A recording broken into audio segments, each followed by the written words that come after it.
My name is Segun Oni. I was governor of Ekiti State from 2007 to 2010. I have been through a lot. I started up in the PDP. I won the governorship under the PDP, and the court removed me and asked for a rerun. I went through the rerun. I won, and later the court removed me finally, and I left in October 2010. And after that, I have taken some party positions. I was National Vice Chairman Southwest in the PDP, and I was later Deputy National Chairman South for the APC. Yeah, it was at a farm. We were going around the local government for our first round of tours, which was essentially to meet party members so that party members can also meet themselves. We had been to 9 places. Efon was the 10th. We were not attacked in any other place. After the Efon incidents, we went to the balance of 6 places and we were not attacked. Yes, we were attacked in Efon, but we will say that it is the handwork of local thugs. And we thank God that there were no casualties. I will not pass judgment on the governor of Ekiti State and his government. I was governor for 4 years, and I'm very grateful to God what people are saying about me, about the service that I gave to the people. I will not say the present government has done well or that it has not done well. It is within the people who are receiving the service to pass their judgment. Security is a very complex issue. There is the aspect of security that is induced by economy and economics, unemployment and other related hardships. There is another aspect of security inducement that we will say are external. All the Boko Harams and so on, these are people that we suspect are not from within our borders originally, who had now laid siege on us all over Nigeria, creating security problems. So the external and the internal. The internal, I would say, economic pressures, and the external, I do not have much information about the origins and the motivations. Yes, I believe that there should be state police because security is a local thing, first and foremost. I believe the state should be able to have a way of reacting first before it becomes a federal issue.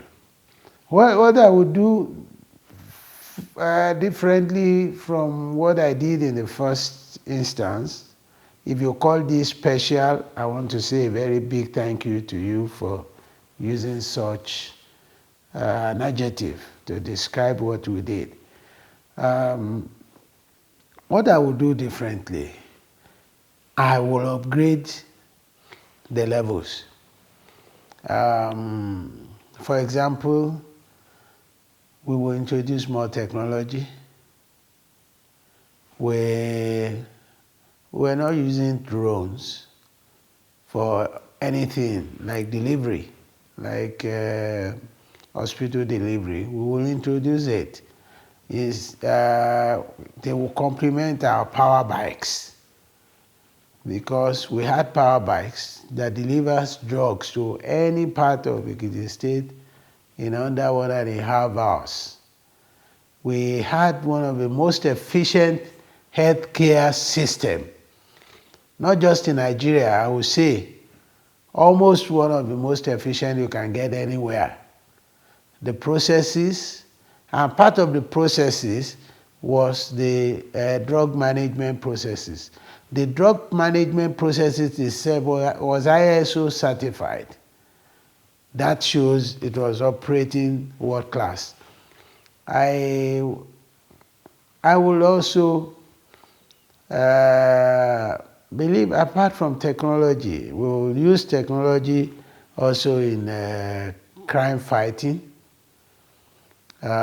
We brought a panic alert system locally designed by a Nigerian engineer and constructed and tested. Was okay. All that was needed was that should be put to use then. It's likely to be severely outmoded now, outdated. We will try and see whether we can get it up and improve on it in line with the latest technology. Wherever we were doing well, we will try to continue to do well and do better. So we would first and foremost leverage on what we were doing, our processes, and improve wherever we can improve. As per what government is doing that we believe we can improve on, there are quite a lot of them. We brought a world-class eye hospital, for example, talking about the health sector again, and it was more or less jettisoned. We will bring it back. It's a substantial investment of capital that belongs to government. There should be no reason why we would have abandoned it or jettisoned it. In the educational sector, we had a digital education project whereby we were giving senior secondary school students in boarding individual laptops. We have done the first year, we are going to the second year when we left. We still believe that the need is there.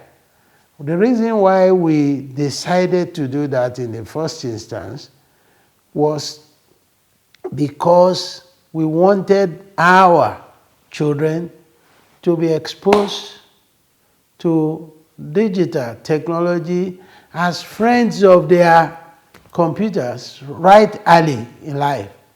And we believe that the apps that you see all over the world are products of such interactions. We believe that maybe by now there would have been breakthroughs from Ekiti pupils who are products of that interaction. Selling, I understand these apps are never cheap. We learned of the fintech apps that sold for $200 million or thereabout. We believe that by the time one or two breakthroughs enter a few families in Ekiti, it will be a different story. And we believe that we should encourage our own children to dream, and to do such things. Yeah, let me say this for politics in Nigeria. Politics in Nigeria is still not what it should be, it's still not where it should be. People defecting are defecting probably because they are not satisfied with the system. politics needs itself to be upgraded. Politicians are not doing much about that. The processes, the database management, the critical issues like discipline, the disciplinary processes need to all, and of course, internal democracy. I'm not the only one who crisscrossed parties. You will even discover that many of the very successful politicians had cause to do that. And you will not call them indisciplined. People will respect a lot because the system itself is less than pure. I was governor under the PDP platform, and after the court removed me, I remained loyal to the PDP, and I was given the assignment of turning around the fortunes of the PDP in the Southwest after the demolition by the courts. And I went about it diligently until I was removed by another court in a judgment that came out of a suit filed without the knowledge of the PDP, which was filed against the PDP.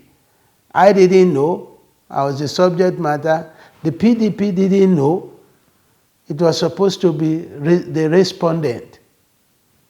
And a judgment was delivered. I expected a party in power to cause an investigation to be done, proper investigation to be done. Nothing was done. After I reported to the office, my national chairman is still alive. He will know. He can answer questions on why he did not do anything. And I felt very, very, very, very disappointed because I was doing my best for the party. I was spending my own funds.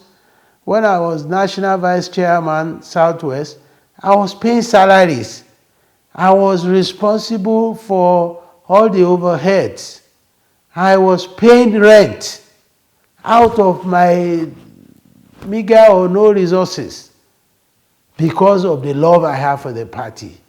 And I was so disappointed that the party saw me being taken out crookedly and did not do anything to assert their own rights. I left the PDP. I left because my confidence in the system was shattered. I went to the APC. I went with the new PDP team. I was very fortunate. I was deputy national chairman of the APC from the inception, and I did my work diligently well. I'm sure there are dozens of people who will attest to that.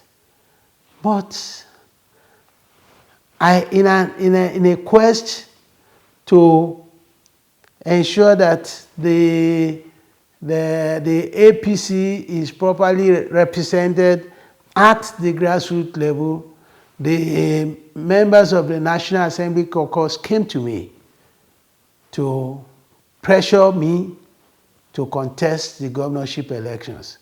If I did not contest, I can tell you now that there wouldn't have been an APC government in place now in Ekiti, because the other side have taken over completely.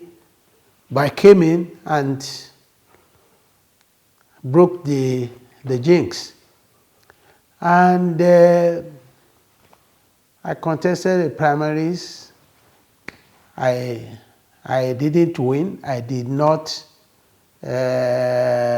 create any problems. I had resigned my appointment earlier, so I went back home. Unfortunately, getting home, because my supporters decided to challenge the fact that my opponent did not resign his appointment before, as required under the guidelines of the party, and which was obvious, which we did. They waited until case got to Supreme Court, and the Supreme Court said, we filed out of time, which still can be looked at to know that that is not exactly accurate. After getting back from court, I was suspended at my ward. Former deputy national chairman of a party be suspended at his ward first should look like an aberration. I wrote to Comrade Oshiomhole, who was then the national chairman, and we wrote. I didn't write. My people wrote on behalf of all of us. And I expected at least a dignified response to say, we are going to look at this. Till today, there had been no response.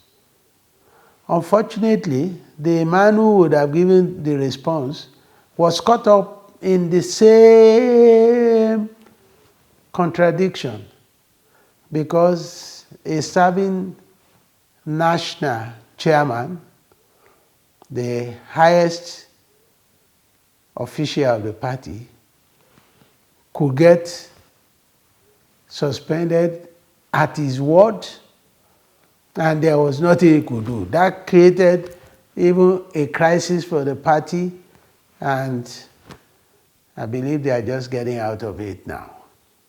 So, whatever they could have done to lay policy issues that would have prevented, that would have made the party do something about mine, and probably prevented the party from going through the near crisis they went through, was not done. So when you see people moving from one party to another, at times it is not exuberance, and at times it is not ambitions. Anyway, I moved back to the PDP. When I moved back to the PDP, by the way, up till now, my suspension was never lifted or never at the APC. So I stood suspended indefinitely. I went to the PDP, and I participated in a primary that was what I would say was the democratic joke of the year. Everybody saw it, and it was supposed to be a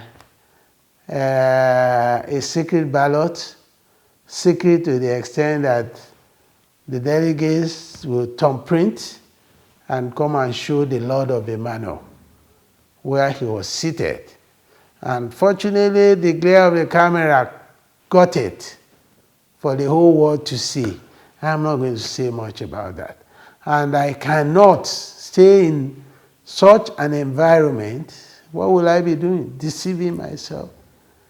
And I had two options. I could leave the party and decide not to participate in any contest again. Or I could leave the party and move to another party. I saw that two people were trying to corner these states. Funny enough, they sandwiched the state in between them. One had blocked the APC end, the other had blocked the PDP end, so that it will be them against one another, and of course, whatever comes out of it, there will be a loot for both. And I saw that that has produced the results that we saw in the last two elections. People had no option than to reject a Fayemi to vote in Fayose. It wasn't that people were happy with Fayose. No. Because his records, first time, were still fresh in the minds of the people. He didn't do well. But they had no option because the fact that Fayemi incumbent then did not even do well at all, Fayose became a superstar. When Fayemi had rested for 4 years, he came back. Fayose was also not doing well. The people were not happy. He was not doing well. And the other alternative was him. Of course, Fayemi will promise them that he will do better now. He has learned more and so on. So this would have been the scenario between the two of them, you know, a game of changing seats and changing faces. I believe that it is time the state has the real opportunity of presenting real alternatives to the two of them, and the people were tired. The people are tired. They are still tired. And that was why the people themselves coined Otoge, enough is enough. That they are not going to accept these sufferings again. Enough is enough. So it is now not a Segun Oni motivated movement. It is the people genuinely standing up against their tormentors. And I'm just fortunate to be available at the right side of history. And that is where I am now.